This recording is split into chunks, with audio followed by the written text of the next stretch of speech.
好啦，繼續翻到嚟第8場賽事啊，咁啊另一場嘅大賽啦，國際3級賽嘅呢場係1200米嘅短途沙田銀平。3級跑讓榜啊，1號嘅紅衣醒神 fit 啦，3號新力風都好嘅，7號偏偏8號髮型起，9號晉皇彩都好狀態嘅。好啦，先睇1號嘅紅衣醒神，你見其實都好少見到啲馬朝頭早咁聚手嘅，在岸啲馬即係 keep 得好好嘅狀態嘅啲馬。好，華欣庭，梗係一捉得佢緊咧，梗係頂下個頭啊，揈下條尾啊。其實呢個慣例佢嘅動作都冇乜變過。依家又重磅9檔啊，大家喺度度緊嘅形勢嘅啫。好啦，3號嘅新力風，我捉都捉唔住喺呢個草地度試，好行啊！隻馬 fit 嘅時候就係咁嘅，朝頭早好行啊，硬棒聲咁啊！好，奧斯卡，我記得呢課一路都係冇轉腳翻嚟噶啦。其實上次佢有份衝嘅，不過你睇到史卓峰跑咧，佢唔知驚罰停賽定點樣，佢硬係好禮讓。紅衣醒神一撞，崩崩開佢咯。困咗困佢都，跟住就5號嘅首飾太陽，好似都冇之前咁差嘅，一大半季都好平淡啊嘛，朝頭早完全都冇神氣，咁埋門而家就冇咁差咁咯。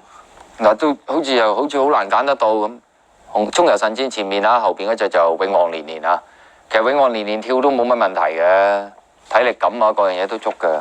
可能睇偏偏啊放頭嗰隻啊，咁啊連利之星係第5場啊。我睇翻啦，咁啊偏偏就試啲閘佢又高分，咁啊順住一檔潘頓撳住放，唔到放翻嚟都贏㗎啦。咁我哋睇下嗰隻連利之星啦，開邊藍帽，咁啊攬馬都越追越近嘅，當然偏偏就冇喐手啦。咁連利之星都試得好嘅呢課閘，偏偏就長啲韁繩咁定住翻嚟都叫贏呢種閘㗎啦，狀態又冇問題嘅呢啲，體力肯定好足夠㗎啦。咁啊！依家睇你點樣諗，睇你中意邊隻馬多啲嘅啫。依家就算晉皇彩都係啦。咁啊，偏偏回足氣，咁啊又大閘，咁啊馬梗係好啦。我覺得佢真係有機會㗎呢啲。好啦，髮型起咁啊，杜拜翻嚟試咗課大閘，呢課埋門喺草地，好似都冇乜大問題喎。去完杜拜跑咗2場就跑得曳啦，但係朝頭早都仲好神氣喎隻馬。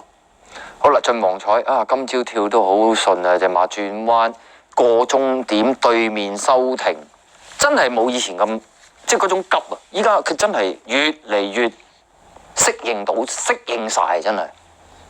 我睇埋隻龍城勇將，佢都唔係曳嘅，不過就即係苗禮德嘅馬，我中意佢再行啲啦。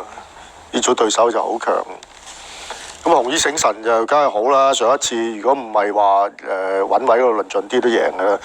不過佢個問題上一次其實起步慢嘅，即係佢唔係好快腳啊組段，所以有少少跟唔住嗰組逼，跟住又抽出嚟外邊揾位就蝕咗嗰啲。咁可能今次個10檔幫到佢都未定，但係都係一個條件就係當然佢跑道要離追咯。因為如果離放可能另一個故事嚟嘅。咁新力風會係好嘅，就偏偏晉皇彩嗰啲咧就挑戰，因為呢場係讓賽咧，佢變咗佢又唔係好蝕。晉皇彩我諗係好犀利嘅馬嚟嘅，本來可以唔輸嘅。上一次韋達即係唔好彩咧，當佢唔好彩咧冇位啊咁塞咁連個 Q 都冇埋。不過就即係嗰啲我唔使計，唔好話佢輸俾咩力險家嗰啲㗎啦。即係佢根本冇位，所以呢啲晉皇彩都仲有啲期望嘅。嗱，我就覺得紅衣醒神咧，我覺得佢冇之前咁好勢嘅。上一次跑完佳龍區有問題，跟住紅衣醒神隻馬根本就攞唔到平衡，贏咗㗎啦！紅衣醒神嗰場馬，不過幸運如意都好犀利嘅馬，即係都贏到場國際1級賽，我都好開心。